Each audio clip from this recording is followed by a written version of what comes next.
कहते हैं कि आजकल के मॉडर्न दौर में अगर एक शख्स कमरे में बिल्कुल तन्हा बैठा है तो वो असल में तन्हा नहीं है, बल्कि उसके साथ एक ऐसी ताकत भी उसी कमरे में मौजूद है जो उसके खाने पीने और सोने के साथ साथ हर हरकत पर नजर रख रही है। ना सिर्फ वो उसकी हरकतों पर नजर रख रही है बल्कि वो ताकत उस शख्स से कई काम भी करवाती है। मजे की बात यह है कि इस इनविजिबल पावर को वो शख्स खुद अपने साथ लाया है और वो कोई और नहीं बल्कि उसका अपना स्मार्टफोन है। आजकल के दौर में शायद ही कोई आदमी ऐसा होगा जो सोशल मीडिया से दूर होगा। चाहे कोई सा भी स्मार्टफोन यूजर हो, उसके फोन में ट्विटर, फेसबुक, इंस्टाग्राम और यूट्यूब जरूर मौजूद होगा। ये सोशल मीडिया अब इतना ज्यादा पावरफुल हो चुका है कि ये एप्लीकेशंस बनाई तो स्मार्टफोन के लिए गई थी, लेकिन अब स्मार्टफोन्स ही सोशल मीडिया के लिए बनाए जाते हैं। जैसे जैसे दिन गुजरते जा रहे हैं, सोशल मीडिया की पावर मजीद बढ़ती जा रही है। हत्ता कि world super power United states का प्रेसिडेंट भी अब ट्विटर के जरिए ही लोगों से इंटरेक्ट करता है। हम में से अक्सर लोग यही समझते आ रहे हैं कि सोशल मीडिया एक फ्री टूल है जिसके जरिए इंफॉर्मेशन और एंटरटेनमेंट हासिल की जा सकती है, लेकिन असल बात जानकर यकीनन आपके रोंगटे खड़े हो जाएंगे।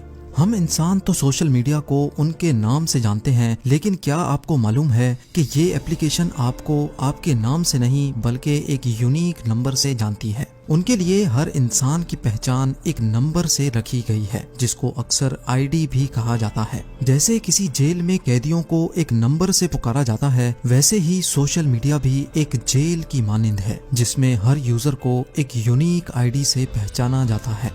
और हैरत अंगेज तौर पे एक इंसान अपने आप को खुद इतना नहीं जानता जितना सोशल मीडिया ऐप उसको जानती है। इन एप्लीकेशंस को इस्तेमाल करना बिल्कुल मुफ्त क्यों रखा गया है? हर यूजर का डाटा कैसे इस्तेमाल किया जा रहा है और उस डाटा के जरिए कैसे मल्टी बिलियन डॉलर्स बनाए जा रहे हैं? कैसे सोशल मीडिया के पीछे मौजूद रोबोट्स इंसान के इमोशंस को इस्तेमाल कर रहे हैं और कैसे अब ये चीज इतनी ज्यादा आउट ऑफ कंट्रोल हो गई है कि इनको बनाने वाले इंजीनियर्स भी अब इसको रोक नहीं सकते।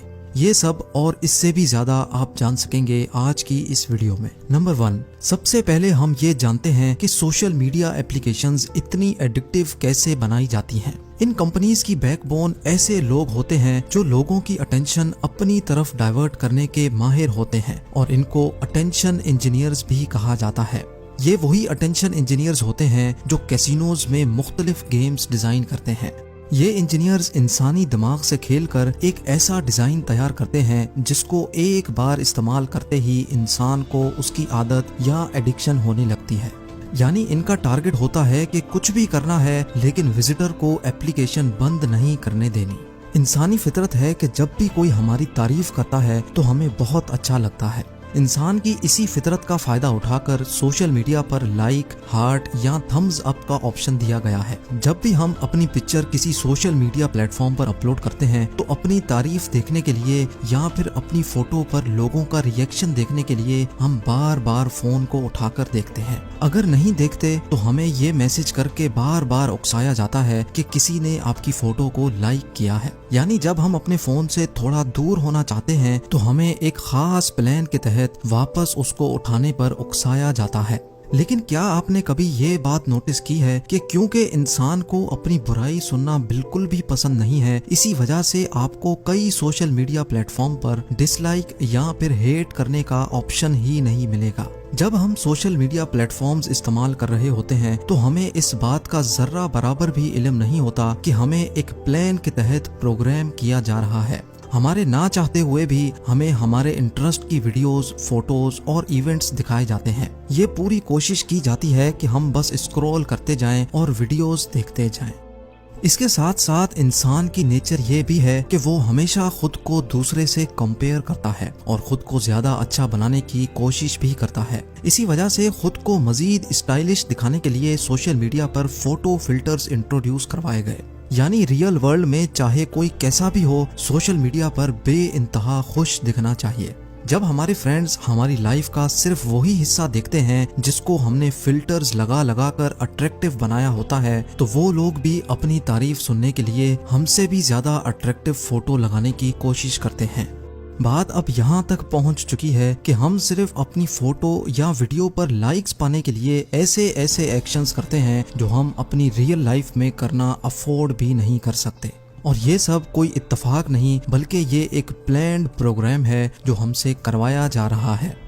अब यहाँ एक सवाल उठता है कि अगर ऐसा होता भी है तो उससे क्या फर्क पड़ता है, आखिरकार हमारा अच्छा टाइम पास हो जाता है। बिल्कुल सही, वाकई सोशल मीडिया अच्छा टाइम पास करवाता है, लेकिन आपको ये जानकर हैरत होगी कि उनका मकसद भी यही है कि आपका अच्छा टाइम पास होता रहे और आप बार बार उनके प्लेटफॉर्म को विजिट करते रहें। लेकिन इस टाइम पास के बारे में मेडिकल साइंस क्या बोलती है, ये जानकर जैसे मुझे शौक लगा था वैसे आप भी हैरान रह जाएंगे। एक्सपर्ट्स का मानना है कि जब हम कोई वीडियो या फोटो अपलोड करते हैं तो हमारा दिमाग अपनी तारीफ देखने के लिए हमें बार बार फोन चेक करने पर मजबूर करता है, और जैसे ही हमें वो खास चीज मिल जाती है जिसका हम इंतजार कर रहे होते हैं तो हमारे दिमाग में एक खास केमिकल रिलीज होता है जिसको डोपामिन कहा जाता है। जैसे ही ब्रेन में डोपामिन रिलीज होता है तो हमें खुशी होती है और हम रिलैक्स हो जाते हैं। मेडिकल साइंस का मानना है कि सोशल मीडिया देखने से जो डोपामिन रिलीज होता है उसकी क्वांटिटी उतनी ही होती है जितनी कोकेन इस्तेमाल करने से रिलीज होती है। जब डोपामिन हमारी बॉडी में स्पाइक करता है तो उस वक्त हम बहुत खुश होते हैं, लेकिन जैसे ही उसकी क्वांटिटी वापस नॉर्मल हो जाती है तो हमें दोबारा से उसकी तलब होने लगती है। लेकिन दोबारा डोपामिन मिलने का ट्रिगर हमारे पास नहीं है, बल्कि ये ट्रिगर सोशल मीडिया के पीछे बैठे रोबोट्स के पास होता है। ये रोबोट डिसाइड करता है कि हमारी फोटो कब तक लोगों की फीड पर दिखानी है।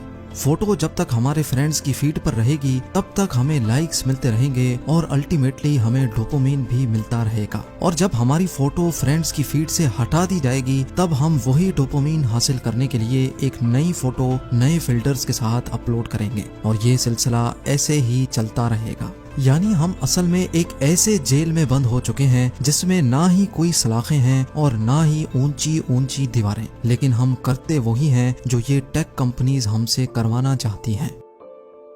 नंबर 2, लेकिन ये टेक कंपनीज ऐसा करती क्यों हैं? आखिर इनका ये सब करने का मकसद क्या होता है और सोशल मीडिया इस्तेमाल करने की ये सारी सर्विसेज फ्री क्यों होती हैं? सबसे पहले तो आप ये समझ लें कि अगर आप कोई ऐसी प्रोडक्ट खरीद रहे हैं जिसकी कोई कीमत ही नहीं है तो जान लें कि उधर आप खुद एक प्रोडक्ट हैं, यानी आपको ही बेचा जा रहा है। जी हाँ, फर्ज कर लें कि एक ग्रोसरी स्टोर के बाहर लिखा है गेट फ्री चॉकलेट। जब आप फ्री चॉकलेट लेने स्टोर में एंटर होते हैं तो उससे उनको 2 किस्म के फायदे होते हैं। एक तो ये कि जब दूसरे लोग देखेंगे कि स्टोर में रश लगा हुआ है तो इंसानी फितरत है कि उनका भी वहां जाने को दिल करता है। जितने ज्यादा लोग स्टोर में एंटर होते हैं उतनी ही ज्यादा स्टोर की सेल बढ़ने का चांस भी होता है। और दूसरा फायदा उनको ये होता है कि जब आप अपना फ्री चॉकलेट मांगेंगे तो आपको या तो कोई फॉर्म फिल करना होगा या फिर कम से कम भी वो आपसे आपका सेल फोन नंबर मांगेंगे, यानी वो सिर्फ एक चॉकलेट के बदले आपसे आपका डाटा ले लेते हैं। नाजरीन, ऐसा ही कुछ होता है सोशल मीडिया प्लेटफॉर्म्स पर, जहां पर हमसे सारा डाटा लेकर हमें एंटरटेनमेंट के नाम पर उसकी लत लगाई जाती है। हमारा नाम, हमारी age, location, cell phone number और हत्ता के हमारा इंटरेस्ट भी पूछा जाता है। हम कहाँ जाते हैं, किसके साथ जाते हैं, कौन से रेस्टोरेंट में खाना पसंद करते हैं और कौन सी मूवीज देखते हैं, इन सारी चीजों का डाटा इस्तेमाल करके हमें हमारे इंटरेस्ट के हिसाब से एडवर्टाइजमेंट्स दिखाई जाती हैं। इन एप्लीकेशंस के पीछे मौजूद हजारों नहीं लाखों सुपर कंप्यूटर्स रियल टाइम में यही डिसाइड कर रहे होते हैं कि इस वक्त हमें कौन सी वीडियो दिखाई जाए ताकि हम उसमें घुसते चले जाएं। गलती से भी कोई फोटो लाइक हो जाए तो ये आर्टिफिशियल इंटेलिजेंट रोबोट्स हमें उससे रिलेटेड वीडियोस और फोटोज दिखाना शुरू कर देते हैं। हम जितना ज्यादा टाइम इन एप्लीकेशंस पर गुजारते जाएंगे उतना ही ज्यादा उनको फायदा होता जाएगा। नंबर 3, एक नई बीमारी। मेडिकल एक्सपर्ट्स ने पिछले कई सालों में एक अजीब सी बीमारी नोटिस की है और इस बीमारी को सोशल मीडिया डिप्रेशन का नाम दिया गया है। अमेरिका में लाखों नौजवान लड़के और लड़कियां इस बीमारी में पाए गए हैं। डॉक्टर्स का मानना है कि जब हम दूसरों की लाइफ का फेक पार्ट सोशल मीडिया पर देखते हैं तो हम खुद को उनसे कंपेयर करते हैं। हम खुद को एक ऐसे इंसान से कंपेयर करने लगते हैं जो अपनी लाइफ का सिर्फ 1% हिस्सा दिखाता है और बाकी 99% हिस्से छुपा रहा होता है। नौजवान अपनी फीड देखते जाते हैं और लोगों की जिंदगी के फेक पार्ट से अपनी लाइफ को कंपेयर करते जाते हैं।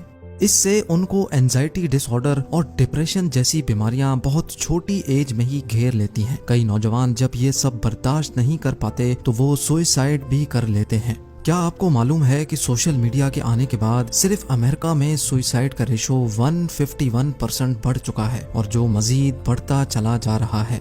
जिन इंजीनियर्स ने सोशल मीडिया के प्लेटफॉर्म्स पर दिन रात मेहनत करके ये रोबोट्स तैयार किए थे, उनका कहना है कि हमें खुद इस बात का इल्म नहीं था कि एक दिन ये चीज इतनी भयानक शक्ल इख्तियार कर लेगी। अब ये मामला इतना आउट ऑफ कंट्रोल हो चुका है, इतनी ज्यादा नेगेटिविटी फैल चुकी है कि इसको अब अंडू करना पॉसिबल नहीं है। Mr. Zuckerberg, would you be comfortable sharing with us the name of the hotel you stayed in last night?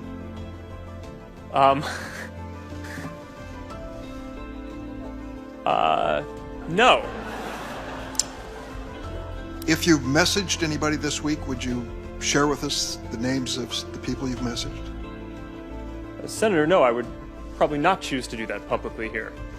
उम्मीद करता हूँ इस वीडियो से आपको थोड़ा ही सही पर फायदा जरूर होगा। आप लोगों के प्यार भरे कमेंट्स का बेहद शुक्रिया। मिलते हैं अगली शानदार वीडियो में।